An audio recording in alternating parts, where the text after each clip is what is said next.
They got the knowledge you crave. Hard hitting insight gonna make you win. Listen up closely, let the games begin. Top pick sleepers every week I spin. The FF universe here to help you win.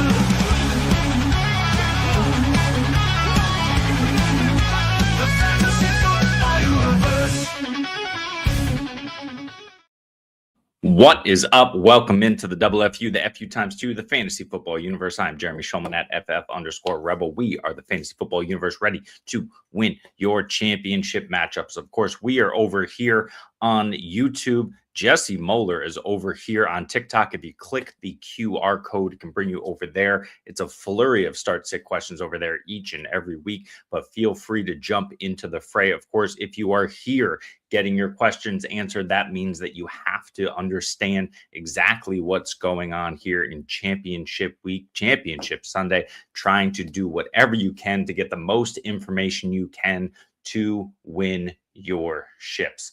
A couple of pieces of information here in terms of actives and inactives. It's not anything that we're necessarily concerned about, but guys who we were concerned about whether they're playing or not, most of those guys are playing today, at least for the early game. So Tet McMillan is in. He will play. He had an illness, but not that much of a concern at this point. He's playing. Marvin Harrison Jr. will play. So wheels up for Jacoby Brissett, but of course, that probably dings Michael Wilson a little bit.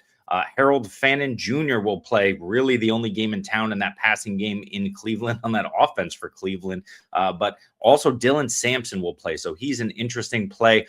I know you don't want to rely on him, but it's possible you may need him. He is active and should be the lead back of that Cleveland backfield for whatever that's worth. You got Sauce Gardner, who's playing in Indy, makes Trevor Lawrence's life slightly tougher, but really not anything he can handle. That he can't handle. That offense is cooking.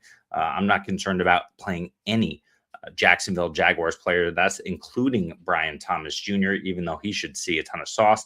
Travion Henderson will play. We love that. If you're playing Ramondre Stevenson, I still think you can play him. I think both of these backs are viable. It's the New York Jets after all. They've given up on the season. They gave up on the season a few weeks ago for sure when they traded away their two best defensive players. Look, this defense isn't awful. There's a lot of no-name guys over there, but they're balling out. Aaron Glenn is still can scheme up a decent defense. They're about middle of the road, but I do expect the Patriots to be winning this game outright and that run game to be cooking for them, even though you can pass on the Jets a bit more than you can run on them. Demario Douglas in that same game is active. I don't really care. We know Kayshon Boutte's out. We know Mac Hollins is on IR, so it's wheels up for Steph Diggs. I think he sees a lot of work. I think the number 2 there is most likely Hunter Henry, and then if he's a desperation tight end play if you need him, and then Travion Henderson's probably the 3, him and Demario Douglas there. At least we hope so. That's what we're looking for. And then Chris Olave was the other name that we were wondering about, but he's been doing this every single week for the last 3 or 4 weeks. He's very limited in practice, comes out and has a really good game. Balled out last week when he barely had any practice reps. And I don't expect Taysom Hill to be as involved as he was last week. Quick point of reference on Taysom Hill.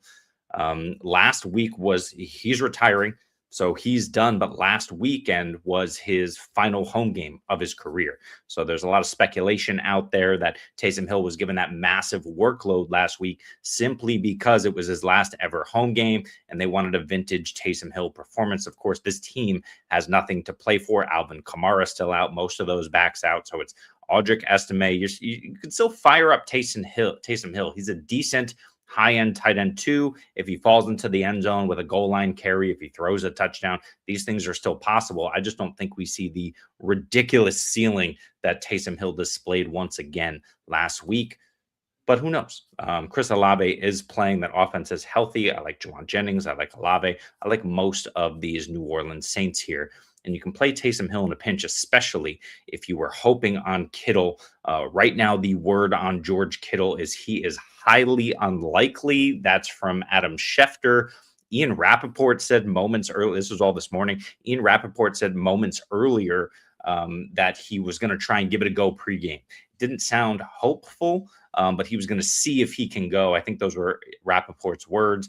Schefter came out like 15 minutes later and used highly unlikely in his quote tweet. Just check him out over on Twitter.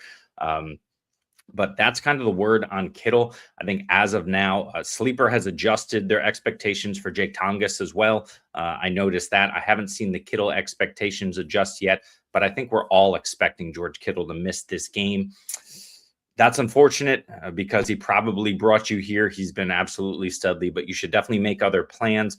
If Jake Tongas is available, I think the best bet, other than grabbing, for example, a Taysom Hill, who we don't know his usage, a super boom bust guy, especially in this fantasy championship, is just to go out and grab Tongas if he's available, and then you can play one guy or the other depending on who plays.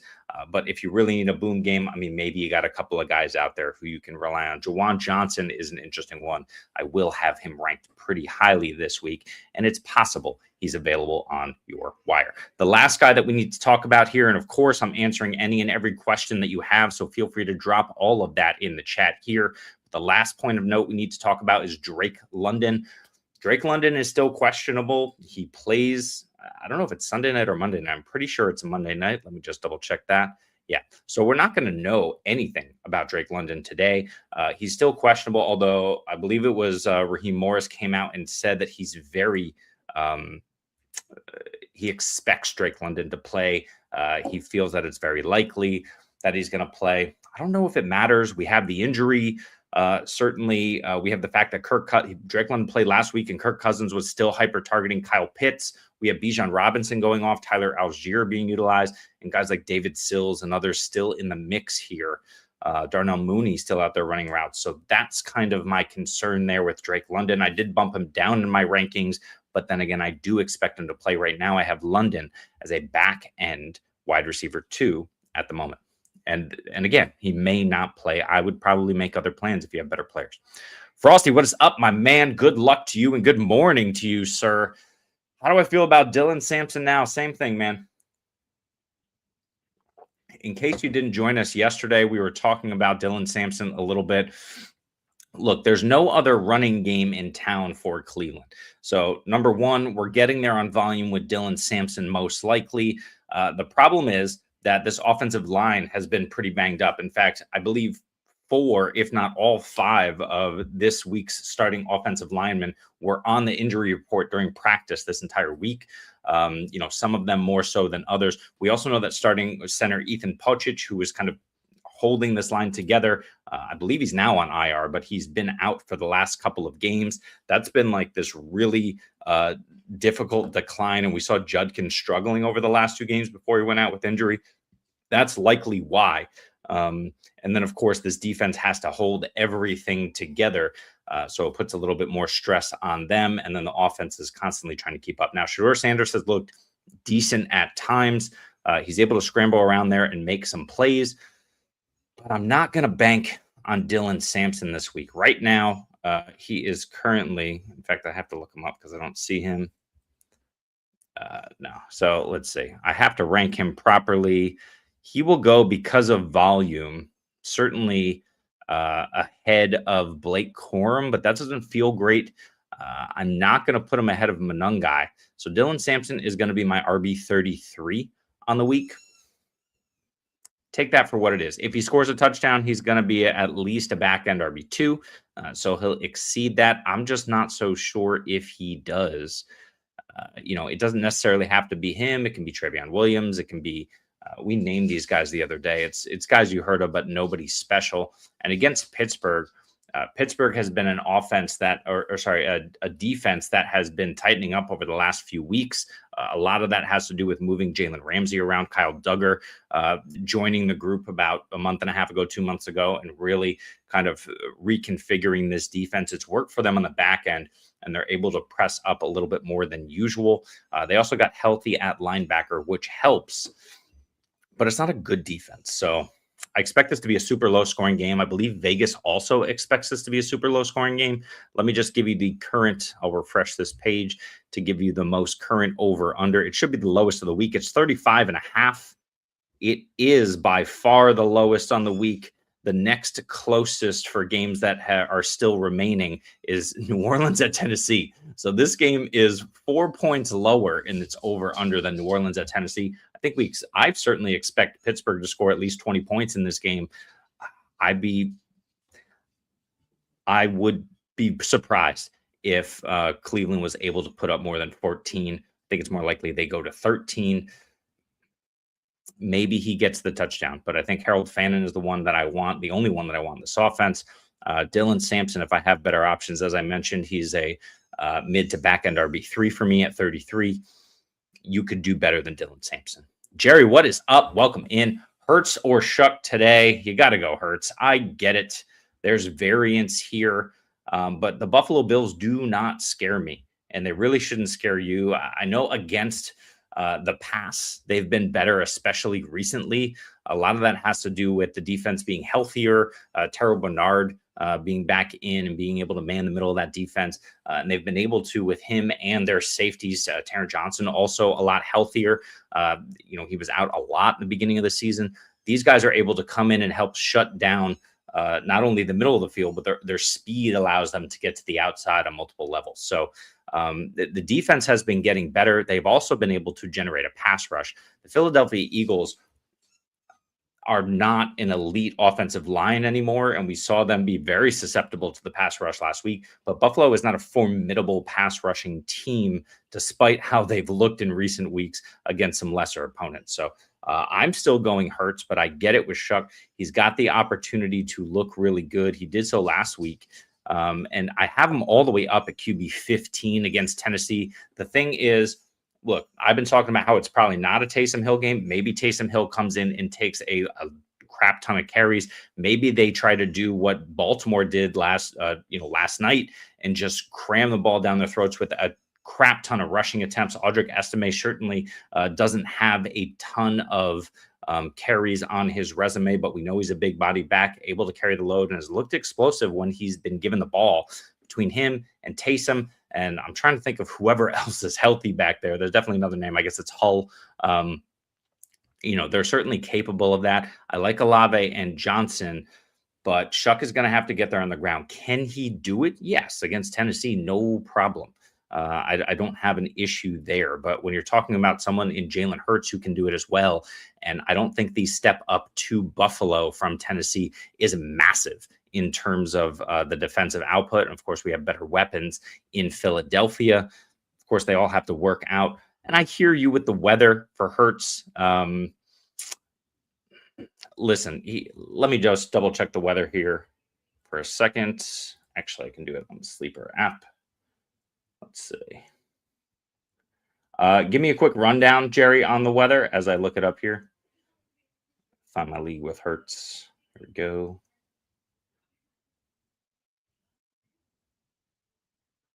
All right, so we're in Buffalo. Of course, that's not fun. Here it is. Nope, that's not helping. 1 second here. Let's see if I click the right button. Yeah, I'm not getting the weather report, but of course we're in Buffalo. We are gusty winds. Let's see. I got nothing significant. I will say this about weather.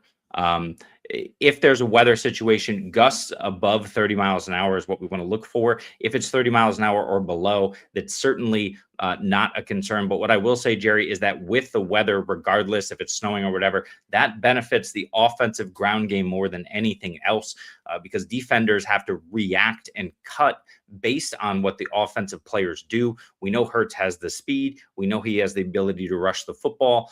We know he has the ability to score touchdowns on the ground. And of course, Dallas Goedert and A.J. Brown, Devontae Smith are all healthy and balling out.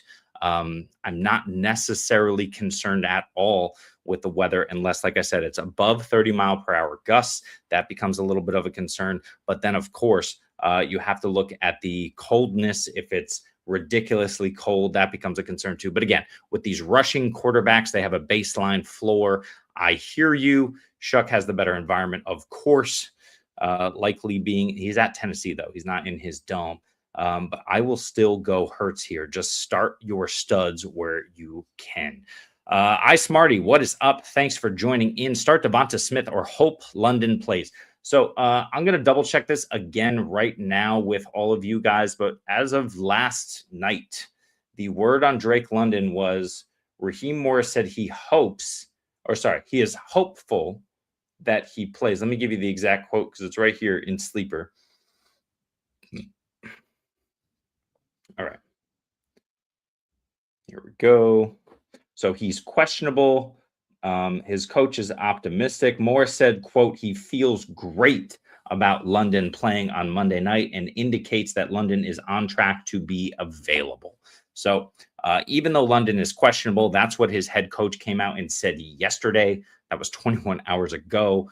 I don't think much is changing for London. Of course, we like the matchup, but I did bump him down a little bit because the Rams are giving up a ton, but the reason they're giving up a ton is because the opposing team has had to chuck the ball against them because they're always down. So with Kirk Cousins and an adequate offensive line, he's going to get sacked a ton. He's going to be chucking it up. London can make some plays. I'm not playing Blake Corum over him. The question is, are we playing Devonta Smith over him? I would say probably not. Let me just check where I have these guys. I have Smith at 25 and London at 24. They're back-to-back for me. I would much prefer to play Drake London. Of course, you don't know what's going to happen. But since you have Corum, iSmarty, I think this is what you're getting at here. You can play Corum if London doesn't go. I like that. Let's hope on Drake London. It seems like he's ready to play. Sit Devonta Smith today. If you have to, you play Blake Corum tomorrow. I think you have the right idea there. Colin, what is up? Egbuka or Burden? I don't think there's any way that you can convince me to play Emeka Egbuka. It's just, I don't have any situations where I would be able to play him. But it's just not happening. Not only was he not getting there with target volume in his last month and a half, his last 6 games, he hasn't scored a touchdown. And here are his finishes: wide receiver 44, 51, 43, 76, 38, and 66 in the last 6 weeks.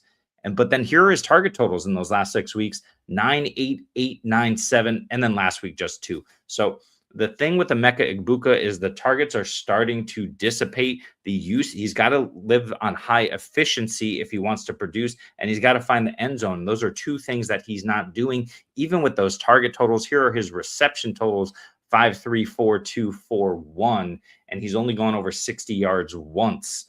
Emeka Egbuka not doing it for you. I think it's clearly Luther Burden in this case. Of course, we don't have Rome. I believe everyone else is healthy. I think Komet is playing in this game as well. He played last week. But Luther Burden is ready to roll. He's off the injury report. And in his last game 2 weeks ago in Cleveland, 7 targets, 6 receptions for 84 yards. Now, he hasn't scored since week 3 and only once on the season. Emeka in that time is also, not only has he scored, but he's dropped a few end zone balls for sure. But here's Luther Burden's target totals, very similar to Emeka: 5, 5, 6, 6, 7. And then, of course, before not playing last week. So Luther Burden for me is the play. You're firing him up. San Francisco isn't scary. We're all expecting this game to be a little bit more higher scoring than most. In fact, it's 51.5 over under, which currently is the second highest slate of the remaining games. The highest total, of course, Arizona at Cincy, which we're all hoping and expecting will be a barn burner. I want the guy in the higher scoring game who has fewer mouths to feed, who's utilized in multiple ways, who's not seeing a decline in targets. All of these things, Colin, to me, point to Luther Burden and not Emeka Egbuka. Big Mike, what is up? Good luck to all. Good luck to you, sir. We're trying to do our best to win the ships. Of course, if you got your question answered here, we don't love to tell you to leave, but if you leave to go check out Jesse Moeller over on TikTok, click that QR code. It will take you right to our Fantasy Football Universe page. You can click on the live link, and Jesse is in there answering a slew of questions right now. It gets a little wild in those streets, but you get a ton of information from Jesse as well, and all of the questions that he attempts to cycle through there. iSmarty's got another one: T-Law or Purdy? I am leaning T-Law as well. really, I'm just staying in those Flames. Now, Sauce Gardner's back. That's a little less exciting, of course, but Sauce hasn't been excellent really all season. I don't know if it's because he's dealing with injury, throughout the year or whatever it was. I don't know, man. But what I will say is I have Trevor Lawrence at 4 and Purdy at 9. Now, I could see moving Purdy all the way up to 6. I could see Purdy having a better game than Josh Allen, who I have at 6 against that Philly D. I could see Purdy have a better game than Hurts, who I have at 7, who we just talked about. And maybe it's possible he has a better game than Jacoby Brissett, but really I'm hedging with Brissett. I want to move both of those guys up against, up as much as possible. But Purdy at 9, Trevor Lawrence at 4. If I'm moving both of those guys up, that's Brissett and Purdy. I'm not moving them above Trevor Lawrence. Trevor Lawrence is the quarterback I want. That offense has been cooking, and Trevor Lawrence has been a big reason why. But it's also the Liam Cohen scheme. Now, we don't have Bashal Tutin in this game. That's a slight issue, but we didn't have Bashal Tutin last game, and this team still managed to go off. Trevor Lawrence in his last 5 games finishes as the QB 7, 5, 13, 1, and 2 against the Jets and against Denver last week. That was really the final nail in the coffin for any disbelievers, is what he was able to do against Denver last week. They absolutely cooked and crushed them. And not only is he throwing multiple touchdowns in each of his last 5 games, really since they started trusting him to ball out and throw the ball a little bit more, now averaging roughly 32, maybe 31, 32 passes a game, where in the middle of the season that was kind of limited. But Trevor Lawrence is also running the football about 5 times a game. He's getting about 30 yards on the ground, and he's scored in, let's just go back a little more. He scored 5 times on the ground in his last 8 games. And he scored twice in each of his last, or once in each of the last 2 games. So, on the ground. So Trevor Lawrence is getting there with his legs. He's getting there with his arm. He destroyed the Jets for 5 touchdowns 2 weeks ago. He could do similar stuff here to Indy, who we know is not a good, even with Sauce back, is not a good cover team. So I'm going T-Law. Could Purdy have a good game? Yes. Could Purdy outscore T-Law? It's possible. Do I think, especially without Kittle, which is what we're likely looking at right now, do I think Purdy is the better play? I do not. I'm going T-Law. Smarty. Look, if Jesse wears the backwards red hat again, it's on. He needs to, play some old school faith and, absolutely ball out and headbang in the chat there. A couple of weird things happening, actually breaking news, illnesses, of course.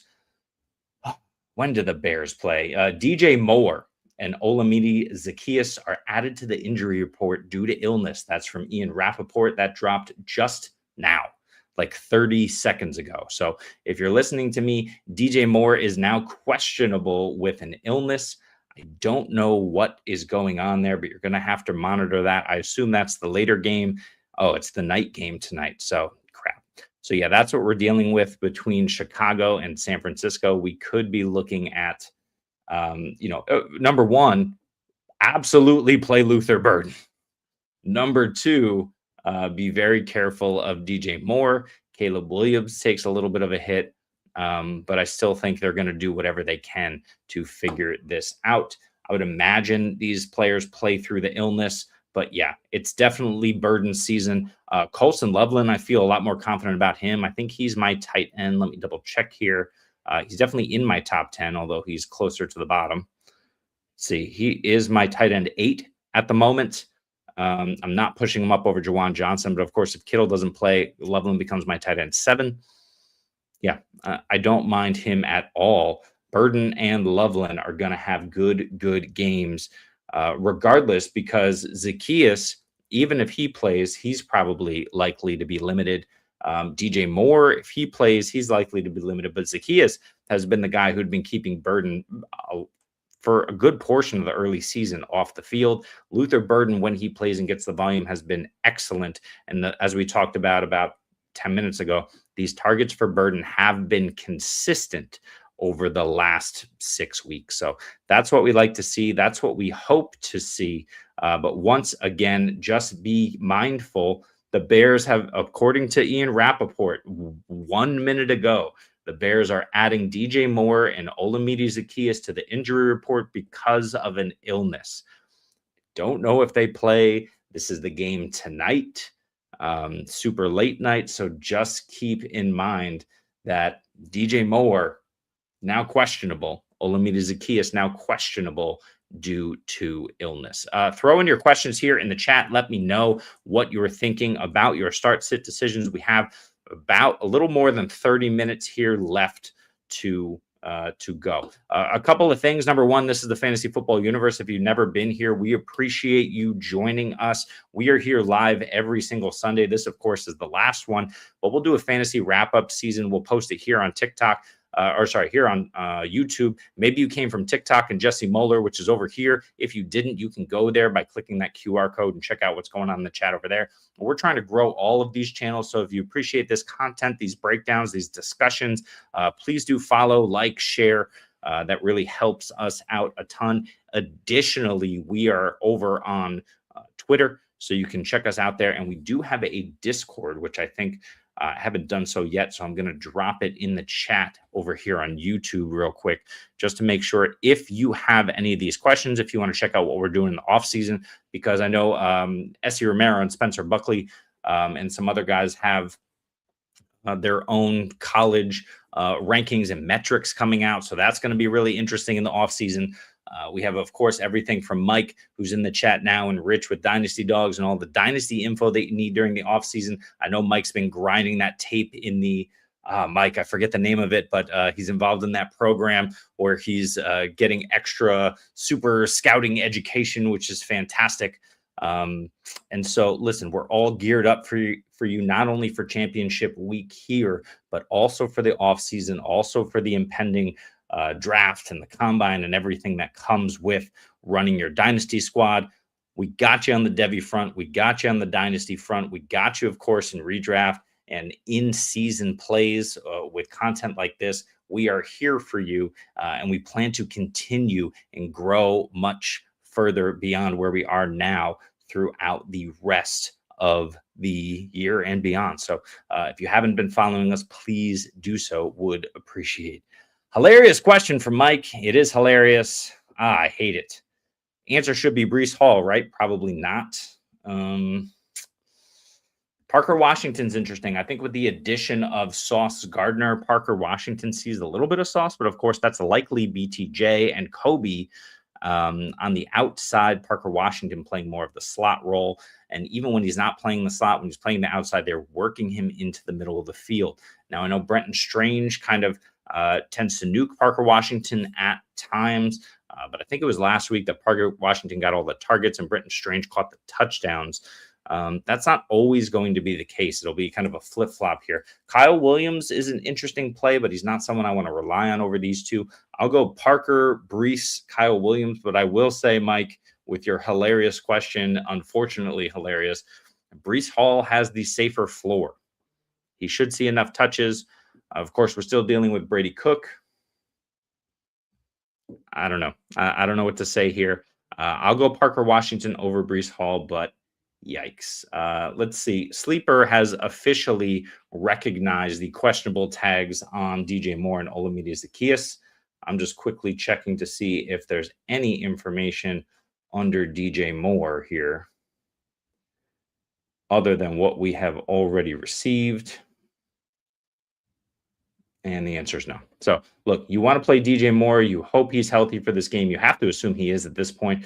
5 and 7 targets over the last 2 weeks, 3 touchdowns in the last 2 weeks. That's really what we're hanging our hat on here with DJ Moore. When he scores, he's a wide receiver 1. When he doesn't, he's a wide receiver 75 or worse. That's over the last 1, 2, 3, 4, 5, 6, 7, 8 games. When he scores, you're very happy. When he doesn't, you're very sad. So, it's a tough one with Moore, especially with the illness. I'm still firing him up. It's a good matchup for him. You got to roll with him, I think, and hope he plays because he is the Sunday night game.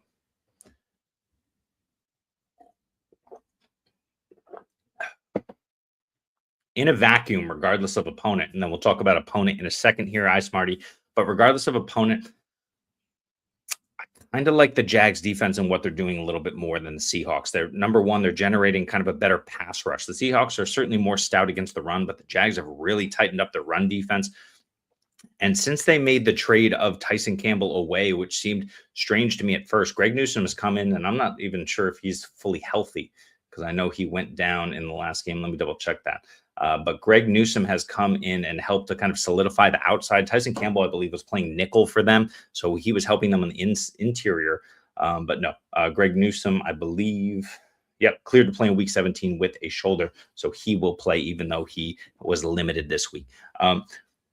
But Greg Newsome has helped us solidify the outside, which is really what they recognize as a position of need. That's why the 1-for-1 trade of Tyson Campbell for Newsome to Cleveland happened. So once Newsome came in, the outside felt a little more comfortable, and they were able to kind of work the interior and step up and, stop the run because they could count on that one-to-one coverage on the outside. It's also allowed their pass rushers to get there because the coverage has been really pretty good on the back end for the Jags. The Seahawks, the one thing that they do struggle with a bit is coverage.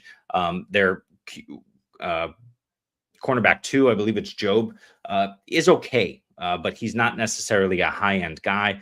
And I think this is where they struggle a little bit. This is kind of like the Philly defense Achilles heel when Jalen Carter was in there. Everything looked great, but they were struggling with cornerback 2. This is a similar situation for the Seahawks. And I love the Seahawks defense. It's phenomenal. But that Jaguars defense has been playing out of their mind a little bit. But let's now take a turn to talk about who they're playing this week because matchups are important. And of course, these are two of the best defenses in the league right now, outside of Houston and Denver, who's been pretty average, to be fair. These are two of the best ones. So I got the Seahawks at 7 this week against Carolina. I'm very happy with this matchup. We know that Carolina and Dave Canales can scheme up things to make it difficult for opposing defenses. But we do know that, and we know that Dave Canales is trying to hide Bryce Young here and there. But he's got 2 running backs that he can lean on. He's got a short passing game that he can lean on. JSN has been elite all season. They scheme up a ton to that man, obviously. But we see Cooper Kupp be able to be viable. And there's a couple other wide receivers who are decent on this team. So look, what I'm going to say is I have the Seahawks at 7. Where do I have the Jags ranked this week? I think it's because of the matchup. I have them at 11 against Indy, and Phillip Rivers has been moving the football. I mean, Phillip Rivers has been actually surprisingly elite for his advanced age and the fact that he cannot throw the ball more than 30 yards downfield. He took a deep shot or 2 last week. It was good to see him uncork it because there's one-on-one defenders. And of course, if you have Alec Pierce going deep one-on-one, he's more often than not going to win that football. He's proved it over the last few years. That is an elite wide receiver right there in Alec Pierce. I hope they figure out a way to utilize him better to help this offense more next year. But of course, they have Josh Downs on those crossers. They have Michael Pittman available and Tyler Warren, including the backs that Phillip Rivers loves to check down to.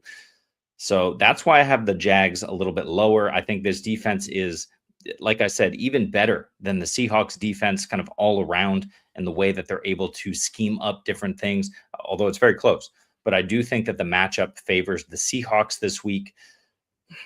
And it's probably more of a ball control game. The Jags have been airing it out. That lends itself to higher scoring. The Seahawks have tried as much as possible to be a, control the ball on the ground type of team.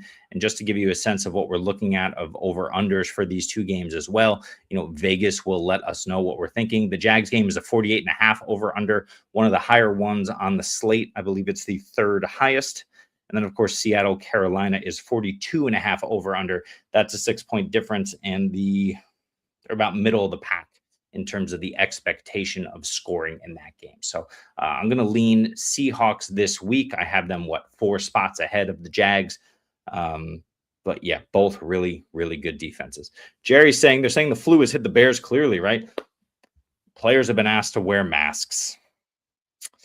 Yeah, so we don't know too much. We just know he's listed as questionable, as well as Olamide Zaccheaus. If you're counting on Caleb Williams in a few spots like I am tonight, you're just crossing your fingers and hoping that's all going to be okay and work out. Colson Loveland has apparently not been hit. Luther Burden has apparently not been hit. The backs apparently have not been hit. So this all bodes well still for the offense against a very mediocre San Francisco defense that has been a little bit better in the last couple of weeks. But we know this ground game is elite, and it may just be that this team decides to rely on the ground game even more.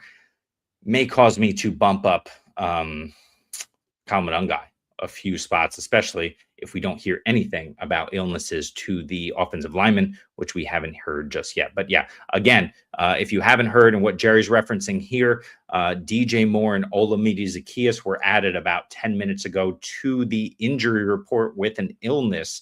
They're now questionable for tonight's game. Yo, what is up, PPR? Here are the guys. Breece Hall, Marvin Harrison, Kyle Williams. Really like Kyle Williams. You cannot rely on Kyle Williams this week.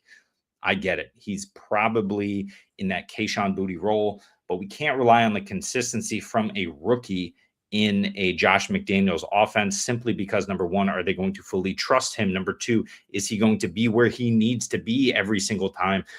Number three, is Drake May going to hyper target him, especially in the game against the Jets where everyone should be open? So Kyle Williams for me is out the door. If I look at Marvin Harrison, I like him a little bit more, especially in a shootout.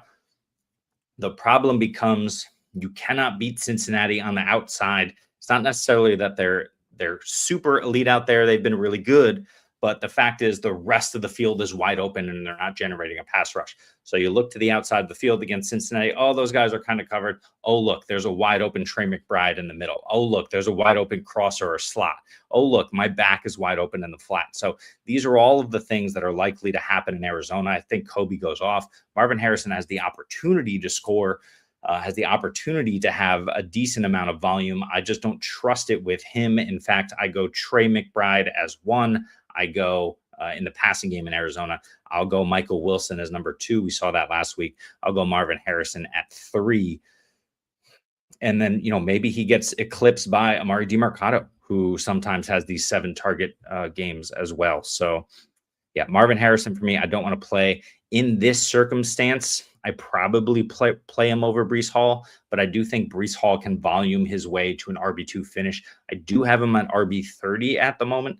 That feels a little bit low, but it's really hard to, push him a ton higher than that. Now, against the Patriots, you used to not be able to run because Milton Williams was an absolute animal in the middle. Milton Williams still out, I believe, of this game. I'll have to triple check that, but yeah, pretty confident that he's out. They're trying to save him and get him healthy for the playoffs. Breece Hall should be plenty of volume. But yeah, it's hard to trust. Now, Tongas is the interesting one. We talked about Zaccheaus added with the illness.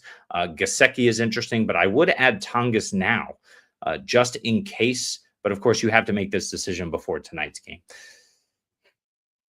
Tricky one. I'd probably go Marvin Harrison and pray for a touchdown. I think Kobe will throw multiple touchdowns in this game, and you just hope one of them goes to Marvin Harrison, and you're happy about your day. And then you hope, further that there's upside in volume for him in this game. Maybe Michael Wilson is treated as the one, and maybe he sees a ton of DJ Turner while Dax Hill is on Marvin Harrison the whole game. In fact, it probably depends who's taller and who's the bigger body there, who's going to be covering Marvin Harrison. Between those two, I'm not sure, but it's probably Hill, which bodes well for Marvin Harrison. So, yeah, that's a really tricky one. I probably lean Harrison in what is expected by many, including Vegas, with the over-unders to be a shootout. Let's follow the points, man. That's what I'm doing with it. But yeah, it is a tricky one for sure. Of course, if Kittle plays, that's a concern for Tongas. Of course, Ricky Pearsall is playing. He will be active. That's a concern for Tongas's volume. Tongas may not be utilized much at all. Now, we saw as soon as Kittle went out last week in the third, Tongas had something like 4 receptions on 5 targets or something in a quarter and a half's worth of work. So he's someone who is viable. But without understanding whether or not Kittle is going to play in this game, even if he's out there just as a decoy, it's really a tricky situation for Tongas right now over the likes of those guys. I'll go Marvin Harrison, then I'll go Breece Hall, and then I'll go Kyle Williams in that. order. Once again, if you're just joining us, there's a few things here going on with the Bears. They have a flu in the building. DJ Moore is now questionable as of 15 minutes ago. Olamide Zaccheaus is now questionable. Apparently, he hasn't hit anybody else, so we're still comfortable with Colston Loveland. We're still comfortable with Luther Burden. We're still comfortable with the backs. Haven't heard anything about Caleb himself or the offensive line, but it's just something to be aware of. Thank you, Jerry, for that nugget there as well. As that info dropped, we're just kind of piecing it together as much as possible here as it's happening. Like I said, dropped about 15 minutes ago. Otherwise, you can join Jesse over in the Fantasy Football Universe over on TikTok. If you've had enough of me, go on over there, check out what he's saying about all of this stuff, answering a ton of start-sit questions over there, so you can check him out. And then, of course, you can drop any and every question that you have about your lineups here with roughly 19 minutes until kickoff. Drop it in the chat, and we will discuss it here. While I wait for more questions, just a couple of interesting rankings that I have this week as I hit publish here, and just remember to get my rankings confirmed. So my rankings, by the way, are part of the expert consensus rankings on Fantasy Pros. My name is Jeremy Schulman. As you can see, you can find them there if you so choose. But that's really what I'm reading off of when I talk about them.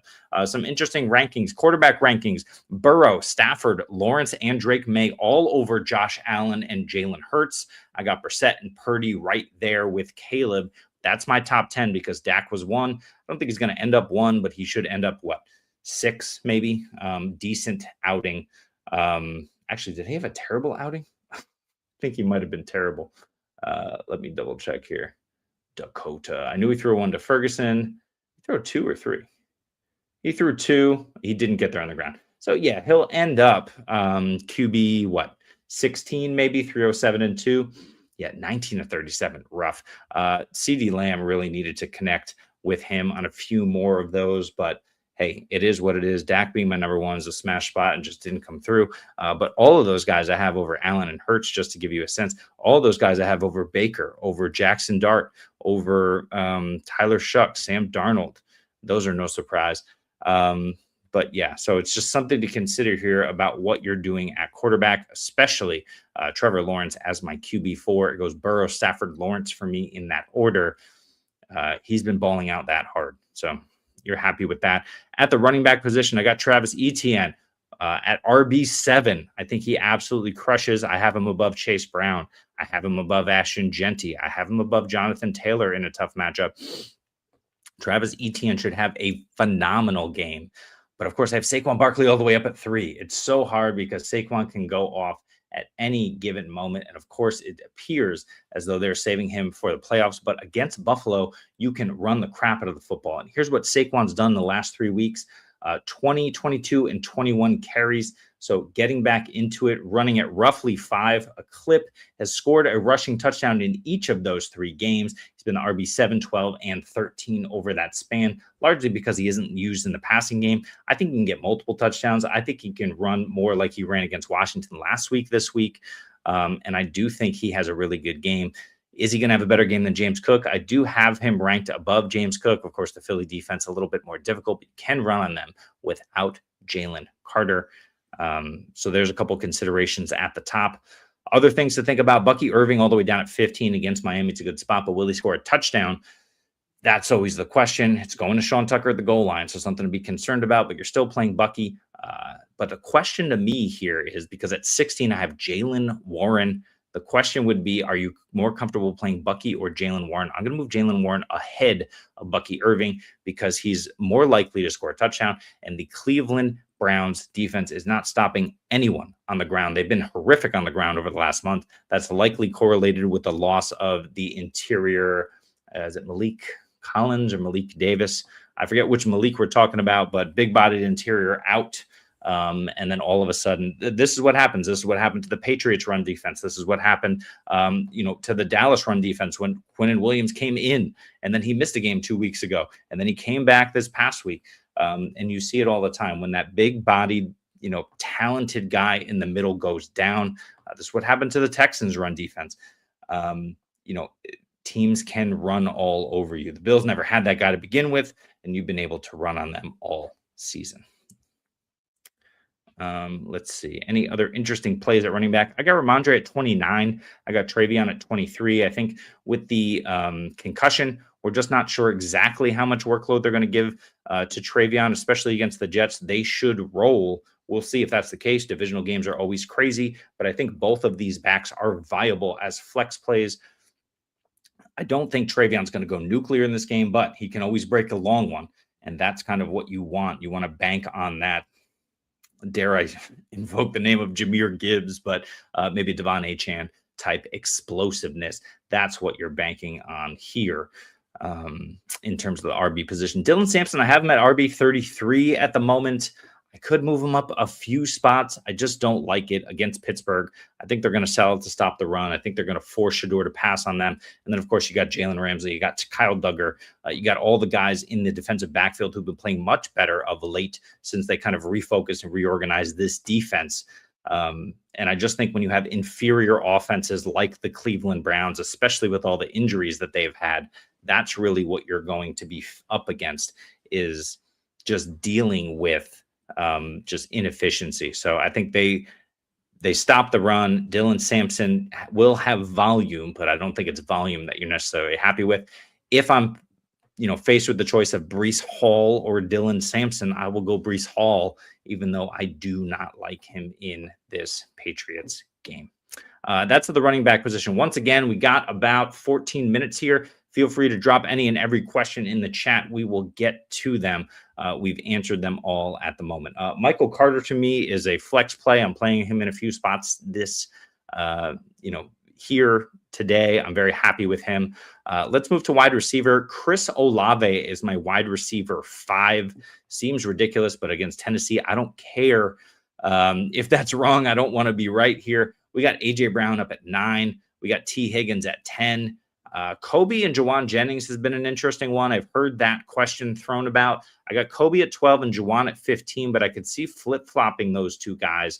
They're very interesting to me to try and consider which one of those I want to play. I feel like Jawan Jennings probably has the safer floor, especially if Kittle misses. But if Kittle is playing for some reason, Kobe is the guy that I want to play. And because he's playing first, I'm probably going to lean him. And that's what reflected in my rankings. Ted McMillan also had an illness, also has a bad matchup against Seattle, but he is playing. So you could probably fire him up today. Yeah. Heavy rain, worried about it. I get it. But you're telling me that you're worried about Josh Allen running the football in the heavy rain. Josh Allen isn't necessarily airing it out. He hasn't been doing it over the last couple of weeks. He's also playing Philly. That said, I have Joe Burrow ahead of him. Joe Burrow is my QB2 on the week. I think all of his weapons are healthy. He's balling out. He's healthy. And he's got a great matchup this week. Josh Allen against the Philadelphia Eagles. I was always playing Burrow over Allen. I think you should, Ryan, play Burrow over Allen this week. Yeah, and it's the over-under, right? First of all, Arizona lost 2, maybe 3 key defensive players last week. I'm not sure of Garrett Williams' status, but I know he went out, and he's been one of their, decent secondary pieces. But 2 massive blows to that Arizona defense last week. Walter Nolan, of course, their rookie, who's been coming in and being a game wrecker, went out. He will not play in this game. I'm not sure if he's IR'd. I think he might be. But of course, Budda Baker is out. Budda Baker not back. The glue of that defense, not there holding it together. I really think Burrow goes nuclear. I think Jacoby Brissett tries to keep up, so I like him as well. It's Burrow for me over Allen pretty clearly. You're worried about the rain. Yeah, I'd say it's Burrow. Rocco, what is up? Coker, Shaheed, or Pray DJM plays? Let's see when they play. That's going to determine things. We got DJM tonight. We got Coker at 1. I'm hoping Shaheed is at 4 o'clock, but no, Coker and Shaheed in the same game at 1 o'clock. Killer, man. Rocco, I'm going to say you got to have another option out there. And maybe it's something where you just go get Olamide Zaccheaus and pray. maybe you have, let's just take out the other guys. Maybe you have another Bear or a 49er or a Falcon that you can grab, or a Ram, even if it's someone like Blake Corum, which we talked about earlier. Yeah, Besh, that's a rough one. Yeah, but he's at the, I assume 3C is Central Time. Yeah, he's the later game, right? Let's see. Yeah, he's a 4 o'clock Eastern game. Only 2 late games this week. Yuck. Deep Dynasty, I get it, man. Yeah, we don't want to play Besh. In the same game, I'll play Shaheed, but I'm going to hope DJM plays. I think you hope DJM plays, you see what you're dealing with, and if you have to pick up Besh, you can. Rocco, I would scan the wire now for 49ers, Bears, Falcons, and Rams, and see if there's like a David Sills out there. I know Deep Dynasty, maybe not. See if there's check the Bears backup wide receivers, but pick somebody up, especially since you're Deep Dynasty. Pick somebody up who you can plug in a pinch. But yeah, man, that's a really tough one. I get it. I'm going to pray DJM plays over those options. I don't think Coker or Shaheed has a good game, but Shaheed over Coker, especially given that they're in the same game in that matchup. J Possiblogs, what is up? Goofy asks Dowdle or Samson. Goofy over from TikTok. We appreciate you joining us, man. Always in those chats. Dowdle or Samson? I have Dowdle, but it is close. I feel like I don't want it to be. I feel like it shouldn't be. But I got Dowdle at 31. I got Samson at 33. Breece Hall Chuba Hubbard could be a lot more involved here, simply because we have to create space and get around this passing D. But Rico Dowdle can be involved in the passing game. That's really the kind of where you're trying to figure out what's going to go on here. We know we have supreme volume in a better matchup, but the Pittsburgh Steelers have been better of late. And Rico Dowdle against Tampa last week, 6 targets, 4 receptions for just 14 yards. But yeah, man, it's really tough with Rico. I have to fire him up in a spot or 2. It's a tough one, man. I will go. In fact, I will change my rankings to reflect it. I will go Dylan Sampson over Rico, barely. I will have Breece Hall over both of them. All of that feels disgusting. But yeah, I think you got to go Dylan Sampson. You just pray on the volume, because often volume is what we're looking at here. And we cannot lock that in with Rico. It's a tough one. Yep, picked up Bourne. That's the play, man. I think Bourne can give you exact. Now, Ricky Pearsall is playing. Juwan Jennings is playing. But if Kittle is in fact out, then you have the potential for Bourne to have a decent game. Of course, it's not Mac Jones, right, where he had that target lock on Bourne. And I'm not sure what Bourne has done lately. That's, of course, the concern. Let's have a look. He did have 5 targets last week. That's nice. But yeah, he hasn't scored actually at all season. So yeah, Bourne is a puke for sure. Let's check out Shaheed for you real quick. Now, Shaheed is game breaker, but just 1 target last week. He did get a 31-yard rush, so they're trying to utilize him. But before that, 5 and 7 targets, 4 for 67 and 5 for 74 in the 2 weeks prior against Atlanta and Indy. This Carolina defense isn't necessarily, they're more Atlanta, I'd say. So 4 for 67 with Shaheed, you could get there. But yeah, I don't know, man. I think you probably just roll with Bourne. I guess you hope DJM plays. It depends how up you are, Rocco, in that matchup. If you're kind of expected to win, you just play Shaheed and play. But DJ Moore has been catching a crap ton of touchdowns here for you. I also have Pearsall to play on my flex over Dowdle and Sampson. Yuck. But I probably would. Let's see. Pearsall had a good game, but I don't know if it was last week. It might have been 2 weeks ago. Let's give you what Pearsall has been doing. It's really hard with him because we don't have a large sample since he's been back from injury. We have 4 games and we have the bye. And he's been somewhat limited and only 58% of snaps last week because he's not the blocker that a guy like Kendrick Bourne is. But 7 targets, 6 receptions for 96 yards. That's the kind of crap that we like to see. Manufacturing targets to him against Tennessee to get him involved. Against Indy, that should be there. I think, Indy was last. That was 2 weeks ago against Tennessee. Indy was last week against Chicago. I think that should be there. He's not going to see top coverage. Who is it? I guess it's Tyreek Stevenson, who he's most likely to see. We'll see who he lines up with if he falls into the slot. Yeah, he's a risky one. So the question is Sampson or Pearsall.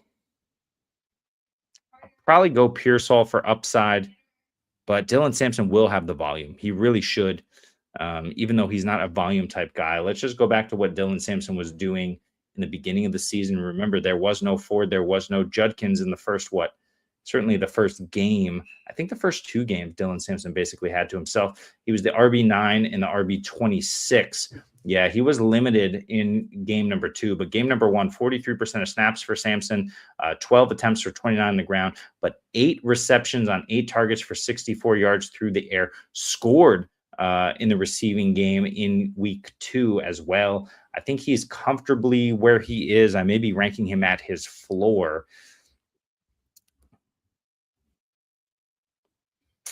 But he hasn't played in a couple of weeks here due to injury. Or maybe he was just due to inactivity. I'm going to play Pearsall over Sampson barely. And then so I'll go Pearsall, Sampson, Dowdle. Guys, we got about 3 minutes left. So unless another question comes in here, that's going to do it for us.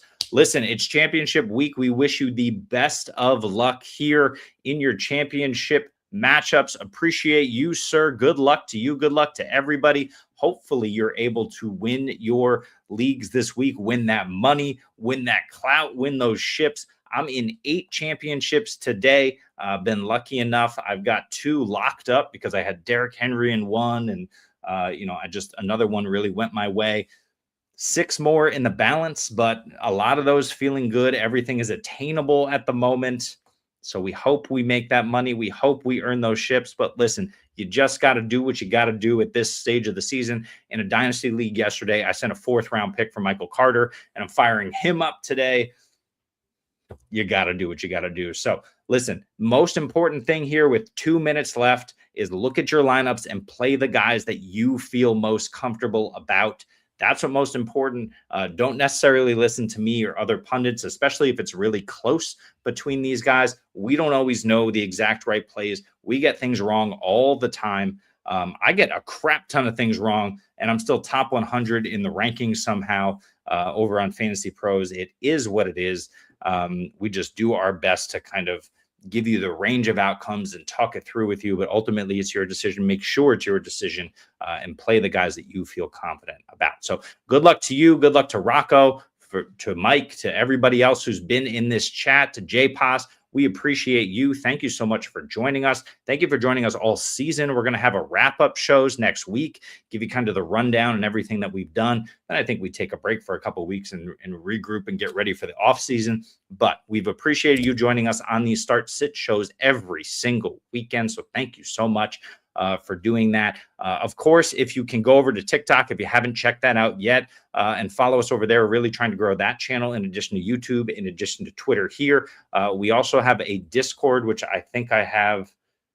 No, I had the link. But you can find that on our link tree on Twitter. You can check that out for us and just jump in and ask questions each and every day, especially as we get into the off season with dynasty trades, etc., prospects. All of that stuff will be available for you there. So thank you so much. Appreciate you once again. This has been the Fantasy Football Universe, the double FU, the FU times 2. Go F up your opponents this week. Good luck and win that ship.